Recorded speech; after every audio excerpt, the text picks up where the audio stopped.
Our god of the day. Hey guys, Chloe here. So today we have a very special figure. So this is the 1/7 scale Ningguang figure from Genshin Impact. I actually got her from Ami Ami, but the box she shipped in is just a plain old box. Very interesting. I don't think I've ever received an Ami Ami package that wasn't in an Ami Ami box, so that's new. But yeah, let's just open her up real quick because I'm super excited to get her out. Okay, so I moved to the floor to get the figure out because it's really heavy and I thought it'd be easier to do it this way. Opening up the box, first thing I noticed is that there are no extra packaging paper. So inside the shipping box, we have a perfectly fitting outer figure box, and then inside that box is the infamous figure box itself, the one made out of wood. There is cushioning all around the box, so there is some protection. But since I only had DHL as an option, I'm kind of grateful that they just shipped it as is, because if they had put it in an Ami Ami box and filled it with paper, it would have bumped up the shipping costs by a lot more. So kind of grateful that they did just ship it like this. Granted that there's no actual damage inside, so let's check it out. So here is the box you're paying a ridiculous amount of money on shipping for. This is the box that's made out of wood. It doesn't feel like wood, but from what I read, it's assumed to be made out of wood. It does look really nice and really quality. Like the wooden pattern on both sides as well as the sigil in the middle. It's so gorgeous. Even just like the color palette with the gold and the brown, it just makes it look like this box is for something premium, and this figure is definitely a premium item for sure. I love that they used the Geo sigil as the clasp because, you know, Ningguang is a Geo character. I think it's a really nice touch. But yeah, I feel like this box is a little over the top, definitely extra, but it does add to the unboxing experience for such a premium figure. So yeah, let's open the box.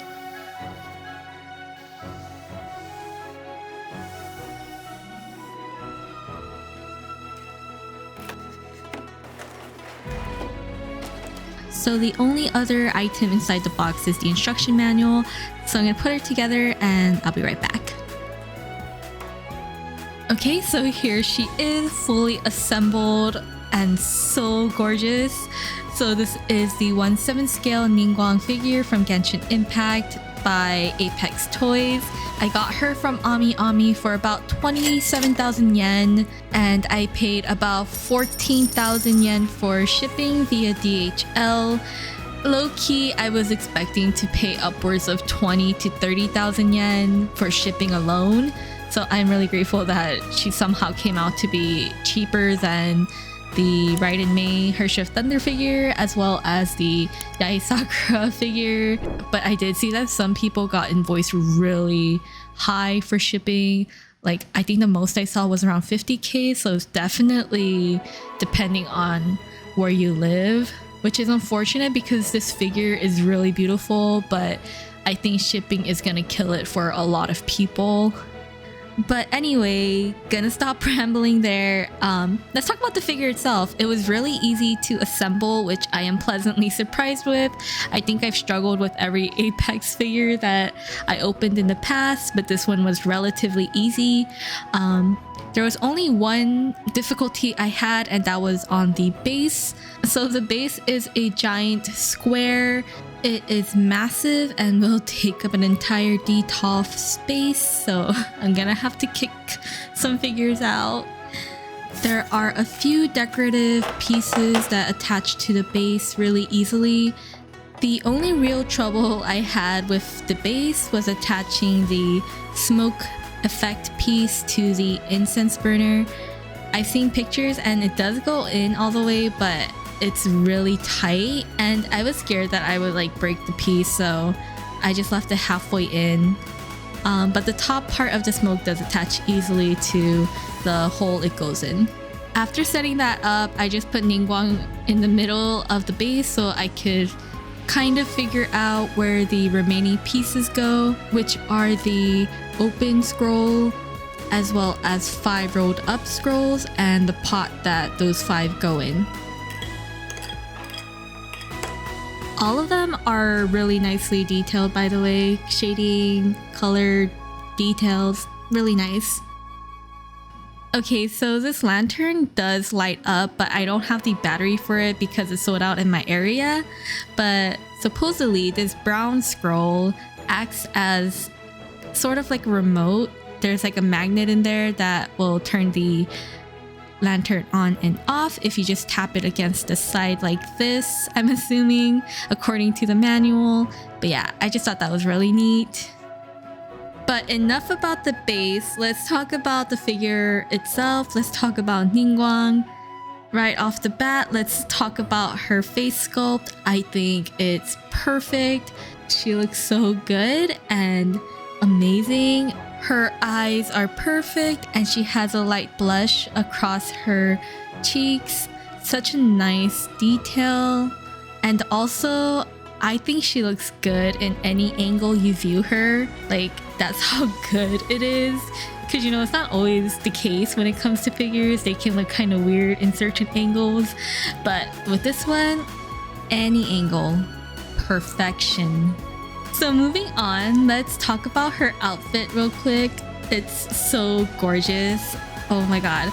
So first of all, I just want to say I really love their use of the shiny gold paint. It gives it a really luxurious feel to it, you know, which this figure is obviously going for. And the paint job is on point. It is so good, especially the gradient. It's so smooth. It's amazing.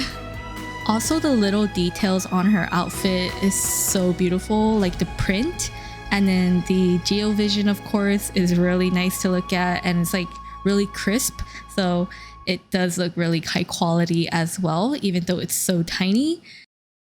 Also, I really love the way her sleeves and even her hair drapes over the chair. Like, it's just so pleasing to look at. I don't know, like all the folds and creases, like the way it's sculpted is just so realistic that it pleases my brain. Also, not to sound like a fake fan, but I didn't know that her outfit had ruffles. It's been 2 years, how did I not notice this? And of course, I have to mention her finger claw things. I love them so much. They are so impractical, but they look sick. They are so cool. Like, look at her just sitting there like in this pose, and then she has those finger claw things. Like, oh, she just looks so good. I am in love with her. So the last thing I want to talk about is her hair sculpt, because this is like the only part where I saw like little imperfections that aren't really a big deal.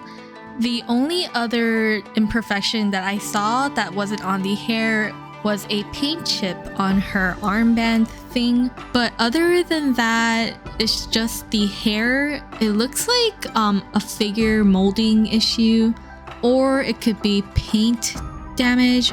I'm not too sure, but it's not that noticeable. Honestly, it doesn't even show up on camera and you have to look really closely, so not a big deal. But overall, hair sculpt is beautiful.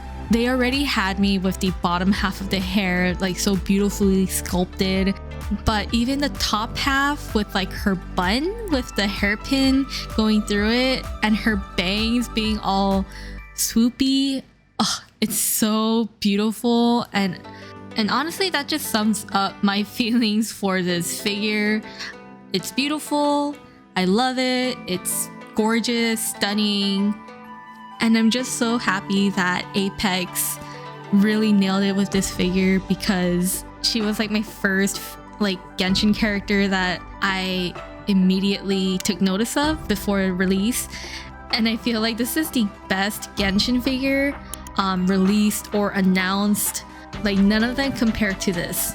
None of them. This is hands down the best one. And honestly, that's what she deserves. Ningguang deserves the best. She is the best, so you know. But anyways, thank you guys so much for watching me ramble about this figure and like simping over Ningguang. But yeah, that's pretty much it for this video, and I'll see you guys in the next one. Bye bye!